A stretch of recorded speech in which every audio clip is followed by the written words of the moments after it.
Hello guys, glad to have you on board again. Today, exceptionally, we've been switching between the experienced and intermediate podcasts as of yesterday. So today we're taking care of the intermediate one, even though we are a Friday. In today's podcast, I'm going to talk to you about two things. The first one is how to deal with the ranging psychology and how complex that can be.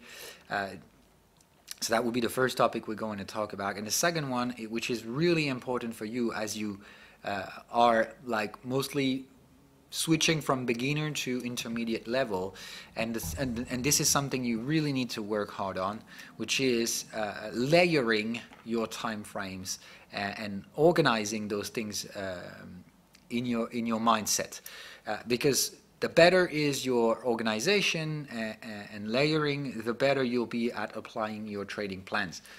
So let me assess those things. Consider this as different layers of time frames, and the more rationalizing you will have out of those time frames, like feeling here I've got this type of context, but in here I'm this mature and this mature, this type of context. So obviously don't deal going from 1 minute to 1 month. Just make sure that whatever you're dealing with generally comes of triplets. Like if you're midterm to long-term charts, then 4-hour daily, weekly is your game.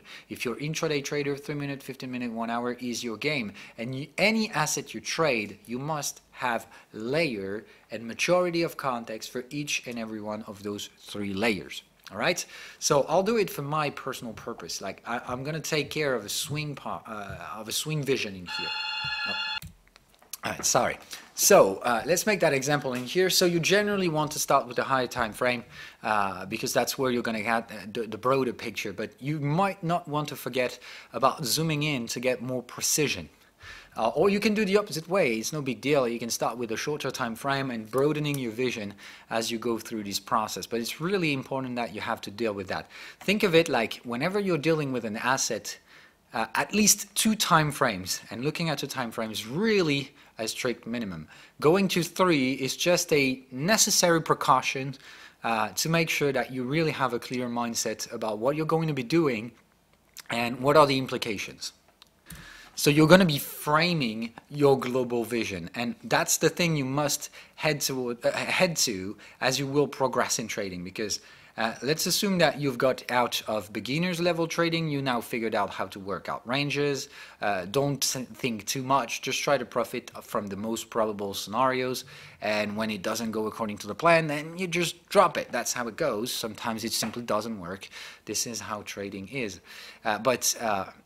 When you figured out ranges, what's important is that you use those range trade in a bigger picture scenario, so you can fully profit from trends.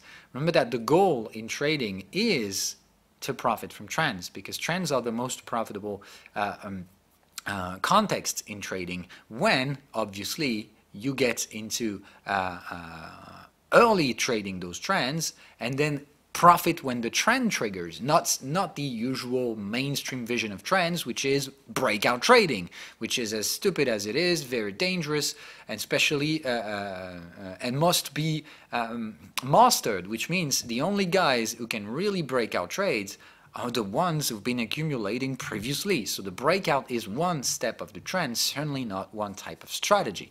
I've never seen a breakout trader making it out there, or yes, I've seen, but on some specific cases, and the core of their strategy simply doesn't benefit from the breakout trading. The breakout trading is just their entry scenario, but what they're profiting from is much more complex things. I eventually will explain that, but it's something I don't want to teach you guys out there, because it's more like at a personal level, some people have more complex strategy and they profit from something else than technicals. So I may eventually explain that. If someday we make a stock picking podcast, we'll still do it, all right? But it's certainly not the appropriate timing to do so. So I rather like to wait for an appropriate timing. Anyway, that's something I should have said. So let's get back to the core element in here.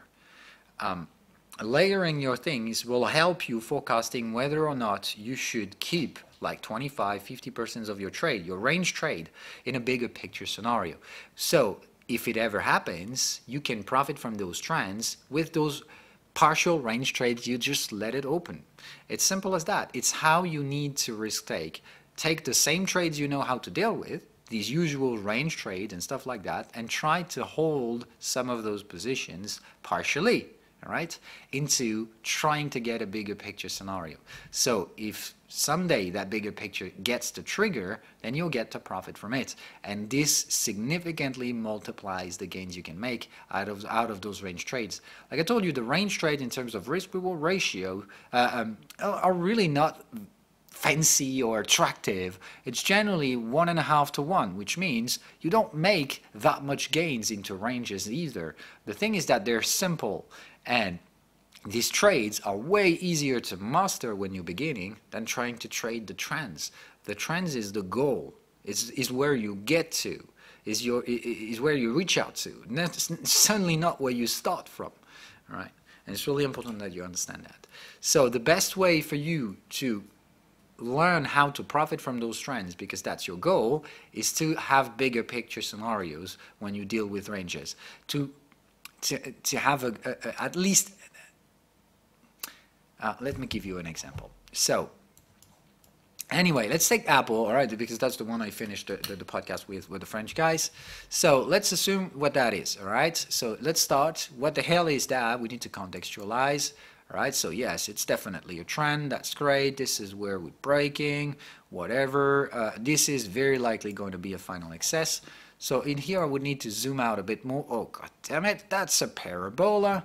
All right, so that's what we can tell about this thing. It's going freakingly parabolic, all right, but it's pretty much likely going to be mature, because this is where we've got the breakouts. I would say this is where we got the pullback, all right, like, oh, sorry, let me catch up on this. All right, this is where we probably get the pullback. It's an ugly type of pullback, but this is the pullback, and this is our final excess. It's pretty fucking parabolic, but you got it. Wave 1, wave 2, wave 3, dynamic wave 4, and wave 5, final excessing. You've got the early volatility levels I told you to get to face those bubbles. So early volatility, final excess, and here we go. All right, in here what we need to see is a little bit of volume, so unfortunately we can't see. Damn it, I'd like to see more about that. All right, do we have volume on the market top? Yes, we do. So end of the story. Volumes rising, prices are falling. This is where the end of the bubble sets itself. So what the hell are we doing now? That's a question, all right? But remember that you need to make things easy. After trends always follows a range. The range can take multiple structures, but there is one of those structures you may not like, but there is one of those structures that breaks out the previous resistance. And then either it does that or it does that. But it already happened. That's exactly what happened in here. So we can have those dynamic ranges. They can play that game once again, but generally we don't consolidate twice the same things. So I'll tend to say that the next consolidation with Apple is looking like that. Though I still tend to believe that we're going to reach out to the exact same target area, like close to 100. We're just doing it with a more stupid way. And it happens, and it's still a range. So all you need to take care of is the context. And what you're going to be doing with that simply gives you not an edge, but it simply applies a strategy. I mean, some people tend to believe this is a bubble, it will go on forever. I can tell you one thing, the structure simply doesn't belong in here. I don't see a bubble opportunity, because what we've done in here is definitely the pre-bubble burst volatility area, right? Volume is rising, volatility is rising accordingly. Then we try to push one more time to extreme highs, volume sets again, and the market just drops significantly right after. That's really ugly, because this is the type of thing that can trigger crashes. But in here, apparently the demand is still significantly high. So we're not crashing, but does that mean we're trending? No, we're certainly not going to trend. We're ranging more than anything else. And future will tell if whether or not we're going to break that support or just make a dynamic consolidation. But I tend to believe that dynamic consolidation Not going to happen. Like I told you, if Apple just drops 20 or 25 or 30%, there's so much people having this shit in their portfolio that they're likely going to ask for the money and create panic selling. And in that perspective, this is just that type of range in which this is where value is, this is where losers will get in, this is where losers will get out. Getting in at the top, losing it all. Let's broad that thing up, right? The buyers will buy all the attractive prices, so they'll mostly buy in the top of the range to sell at the bottom, just making a very bad decision. But that's how it goes. We're still in a range, so you certainly don't buy any fucking thing. Let's consider this like that, right? Anything on top of $190 is a bad price to buy. You're simply not buying anything on top of that. You want to sell, obviously, the higher the better, all right? You want to buy, the lower the better. But that's how this thing goes. Ranges. And ranges is very complex. So that's the second thing you need to understand today. If you want to control range, you're never going to get it.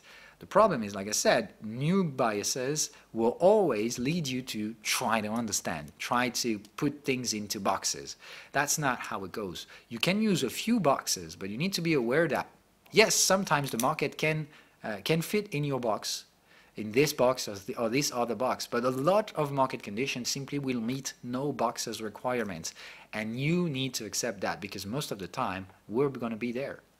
Let's take another example of a range that goes out of control, the SPX. Now let's make a context of this market. Everybody think it's trending, whatever, you know the drill, all right? Where is the trend? Here it is, over. So is there still trending markets in the US? No, there is not, because we don't trigger trends out of trends. We consolidate, and consolidation needs to have a structure. So when we consolidate this thing, you generally consolidate for the amount of time for at least one wave or two waves. So you take that and you say that we're now going to consolidate this market for approximately 4 years.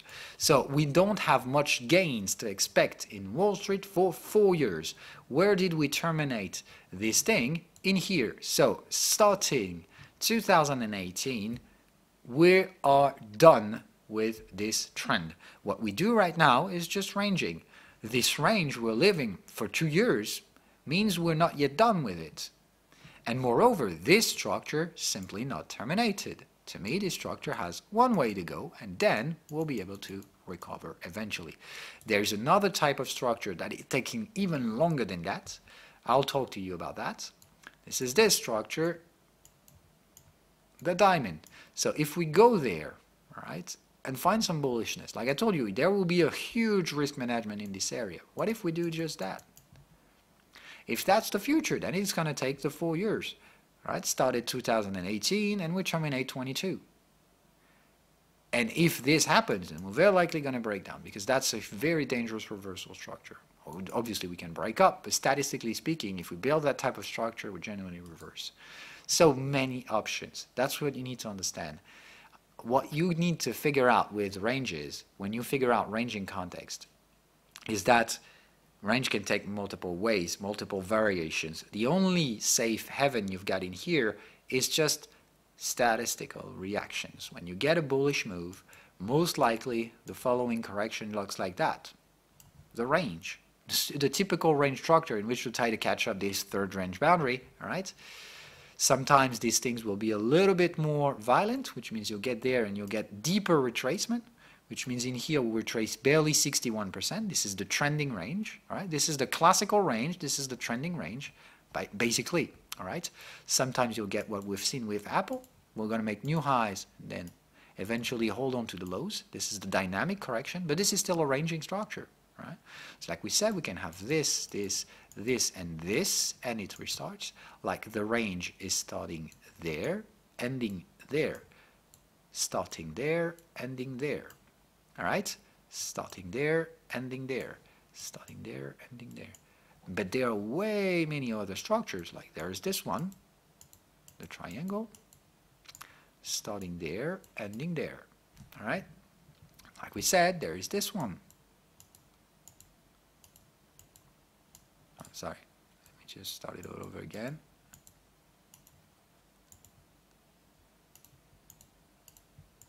Starting there, ending there. All right?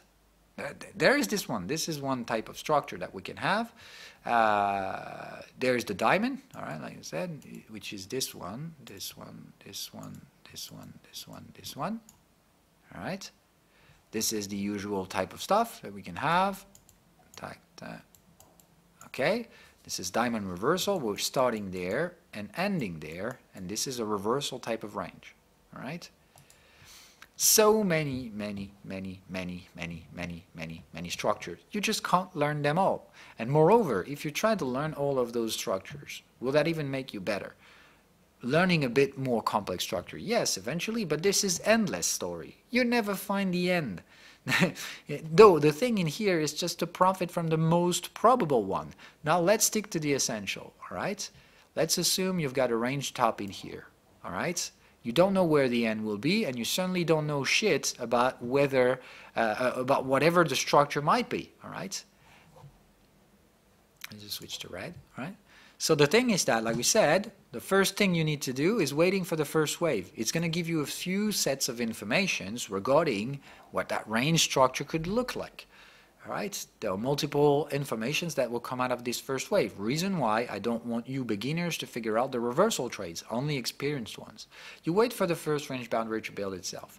You try to catch the second one, you try to catch the third one, because this one, like we said earlier, many options in the market. All right, many structures, but using these strategies, you're profiting from the most probable ones, because what can come after is either, like we said, the neutral range, all right? But with this, you can also profit from this one, all right? You can also profit from the triangle, no big deal, all right? You can also profit from, which one do you want? You can profit from? Oh, sorry, there is another type of range as well, but we're not going to talk about this one. But mostly, these are the most probable range, all right? The first three ones we've been talking about, the classical ABC correction, which retraces 76%. You've got the neutral range, the trending range, which will retrace barely 61%. You've got the triangle. Those three structures combined barely represent 70% of chances. Like, precisely, it's between 65 and 70.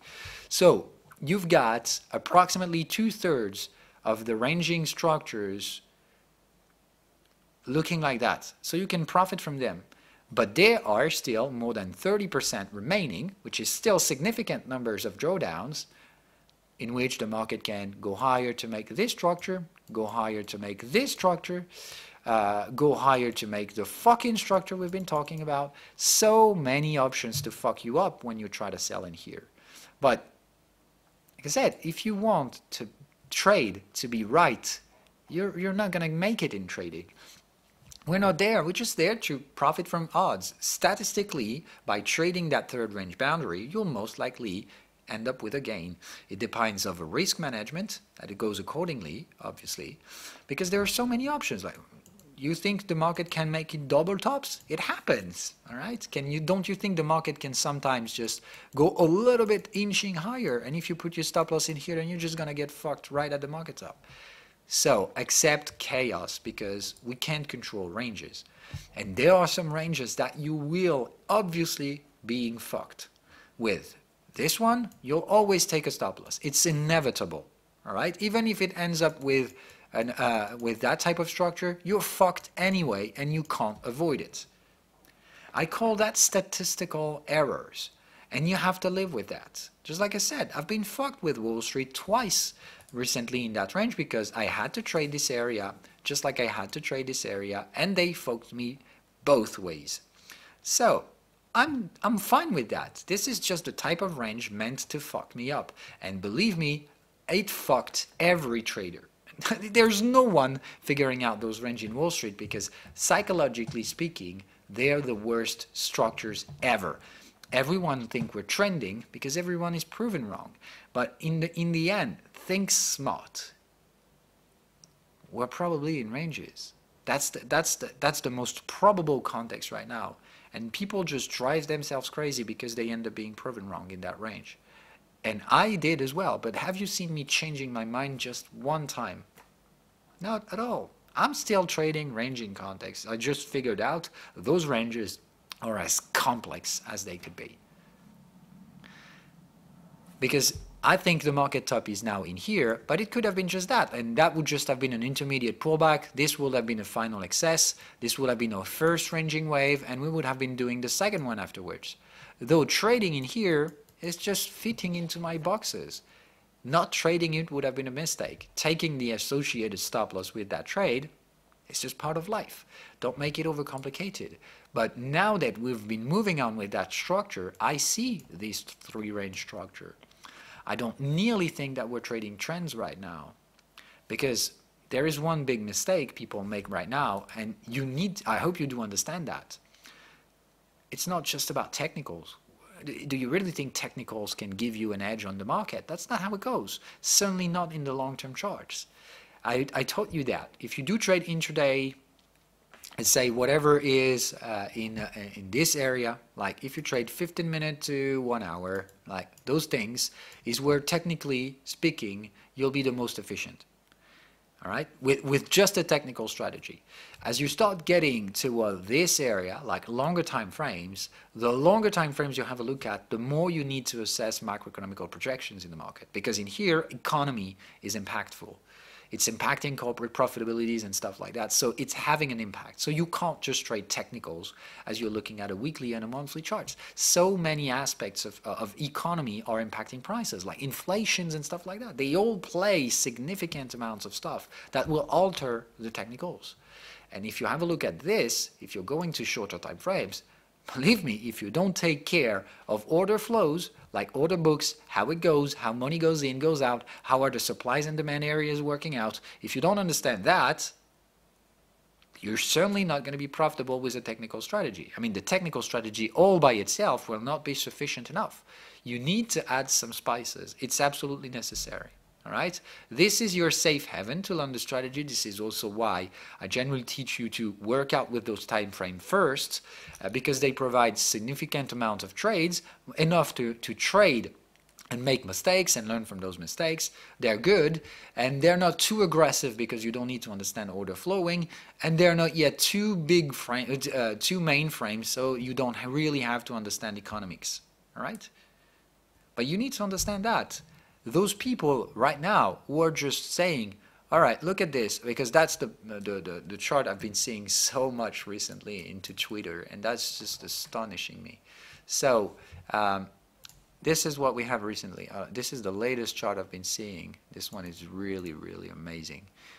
So these are the guys figuring out the previous resistances and saying, all right, so this was the previous resistance of 2018. We've been going sideways for 2 years, and now we're building support out of this area, which means we're dealt with that range.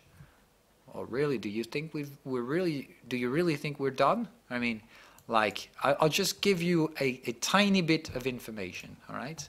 So this is not something you can use as a precise tool, right? But there is generally a structure into consolidations. When you terminated a trend, I give you timing information in here, so it needs to be dealt with very cautiously.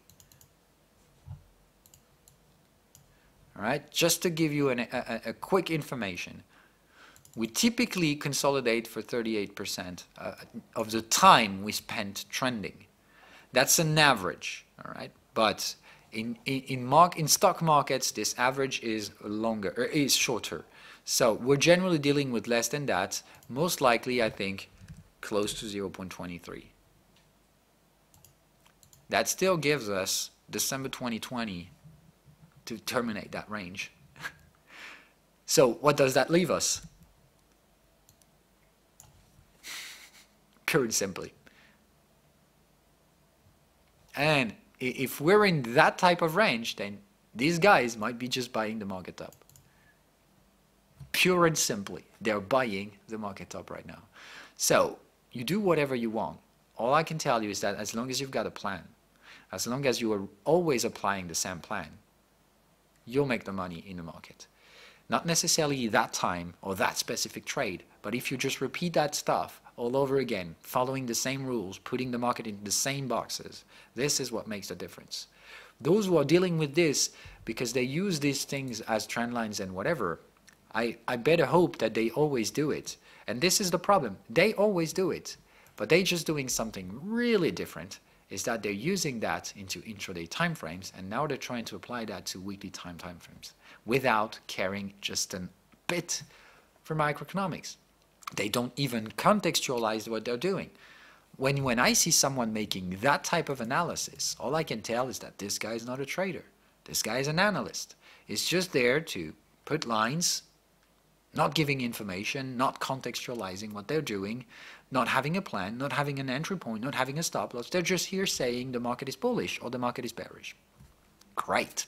That's exactly where they're going to end up being proven wrong. These same guys were bearish back in those days. They were crazy bearish. Now they're crazy bullish. We're probably about to reverse. Simple as that. Now, that doesn't mean you need to reverse trade. Remember that we're dealing with intermediate podcasting here, which means normally reversing is expert only. And moreover, reversing these fucking structure, which means reversing a range, is the most difficult stuff to do. There's not even, reversing a trend is way easier than reversing a range. And reversing a volatile range, that's the top level of difficulty. All right, that's the hardest thing you can ever do in trading. Trying to reverse ranges when they have complex structures. Really, really, really complex. I'll probably make it, but I'll have to suffer some losses in the meantime, which means the margin for errors into that type of range is significantly higher than normal ranges. And trying to trade a reversal in there definitely doesn't come without side effects. All right? But I maintain my personal vision of the market. We're ranging until we had this ugly problem early 2018. And since then, we just been fucking up whoever tried to trend trade. Now, you see people thinking about SPX to 3,500. Great. We're not going to get there. We can. Everything's possible. If they end up being proven right, I'll be proven wrong. But as long as they do play that game, and as long as I play mine, I'll always make money, more money than they will, simply because what they apply is not fully legitimate. What they do is that they apply intraday strategy into weekly time frames, and that's really, really dangerous, without assessing any single thing. We're dealing with ranging context, and I don't think those contexts are mature. Pure and simply. Because like I said, we haven't been consolidating anything. Some people tend to believe that this was it. All right, the consolidation terminated in here. We find the dip. Oh, really, Sherlock? No, let's just give a little bit of statistical behavior to this. So let's assume we've done this thing. So, all right, sorry, I shouldn't get doing that. I should have started 2018. My bad. All right. So, all right, so this is the sweet spot area. Minimum 23, I think maximum 38. So this is our sweet spot to find the range terminative structure. Now let's just assume to figure out how much we retrace on this range. So I'm going to use basic fibs. So if you follow these guys' guidelines, would be, all right, we retraced, we retraced 23%, and that's it. We're never going to get anywhere beyond. So 23%, and we made that in consolidating less than 10% of the global stock market rally. Great. It's possible, yes, but it's very less likely going to happen as well. Because statistically speaking, I wouldn't bet on that, because most of the time we'll consolidate longer, and we're probably going to have to consolidate deeper. And I tend to believe that the next target is probably this area, yeah, the 2000 area, and eventually even lower if really we have the shit hitting the fan. But I don't believe it. I think we're just going to have drops on prices, and you know what I think about that. I don't think about a dip recession and stuff like that. People may fear it, but I doubt it's going to come. Anyway, that's it for today. I wish you guys a pleasant weekend. Just as a global summary of what we just talked about today, don't forget to always have a look at 3 time frames when you try to trade the market, to make sure that you have a big picture. All right. And especially on impactful markets, just like broad-based stock markets, indices and stuff like that, make sure that you always have a look at those 3 nearby time frames to have a global vision. And that's the thing you need to be doing to have a main plan, a major plan that you try to follow, and that you're going to execute trades on shorter time frames. Just like I told you, I want those freaking weekly bearish cycles. Yes, they're taking freaking amount of time to set up, but when they will, and I think they will, it's just, all right, as long as I haven't been proven wrong, I'll try being proven right. If I can catch my bearish trades, I'll have them taken all the way down from 1 hour trade, 4 hour daily, all right? This is where I get in. This is the type of trades I want to get, right? So I'm being more aggressive, but this is the plan I'm following. And I'm following this plan for quite a long time, basically since then, since those days. I'm following the range plan, and I'm just trying to catch the tops. I'm not interested by the bottoms. I could be, but I'm not. I will be when I think this structure will be mature, which is the next dip. By the next dip, this structure will likely be mature, and I will be interested by that. All right? And secondly, like I told you, don't get shit up by the analysts out there.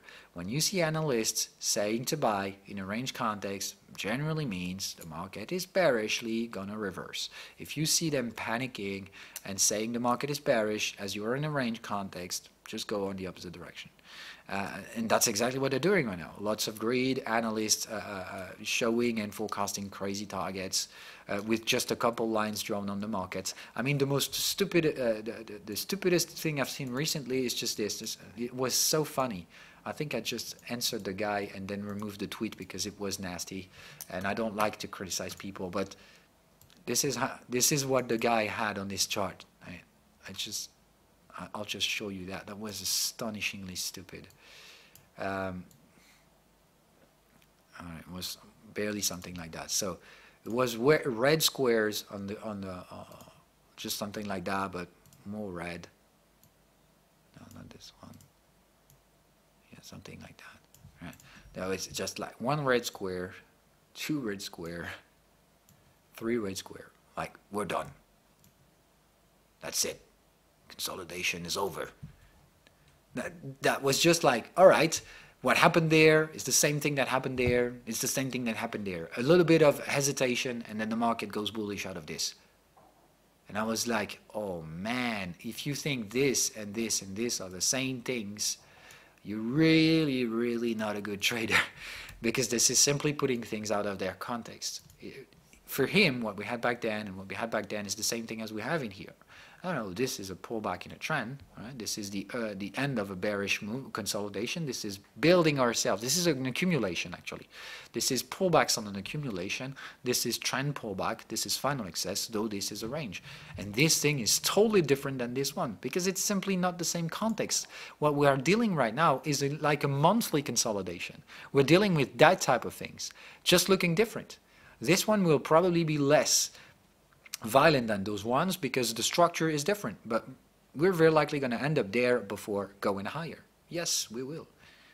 I think that's the motive, right? We may have something like that. It may be just like a surge to the downside.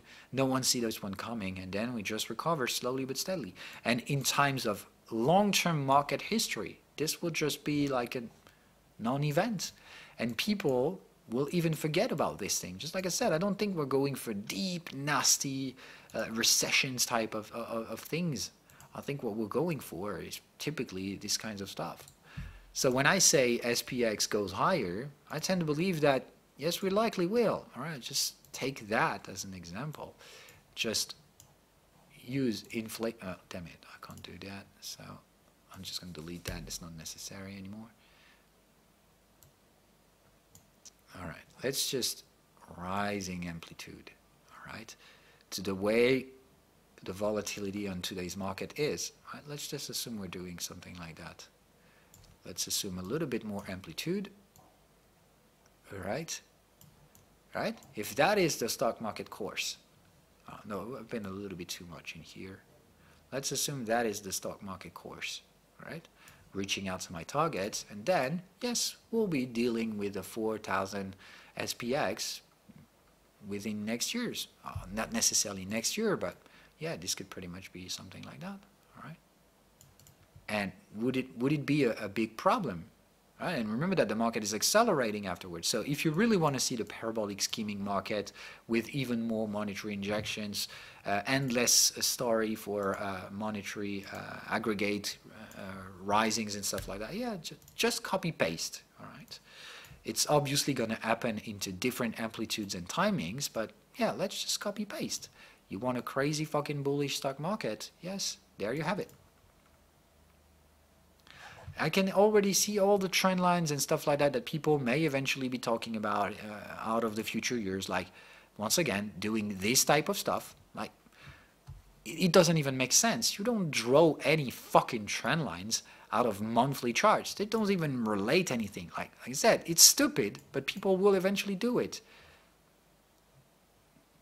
So that's just one of many ways to let you understand that we can significantly drop and recover right after. And this will just be what this is. But if you think that we're done and that this was the consolidation for this economic cycle, I still tend to believe I doubt it.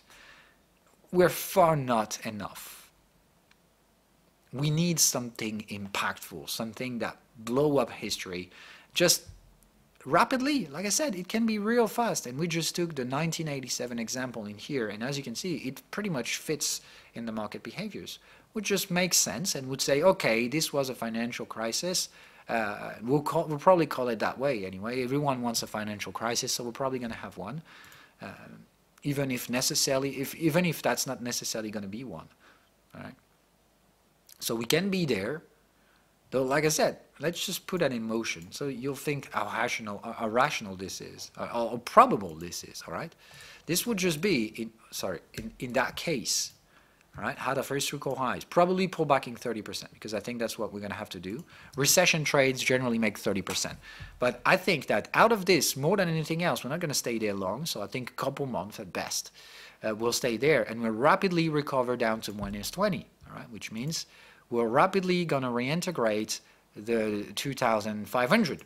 So it's just a very short and very high tense period of time in which people will call for the endless recession, the stuff like that, the 2008 replicate, and no shit, Sherlock. I'll probably buy those dips anyway.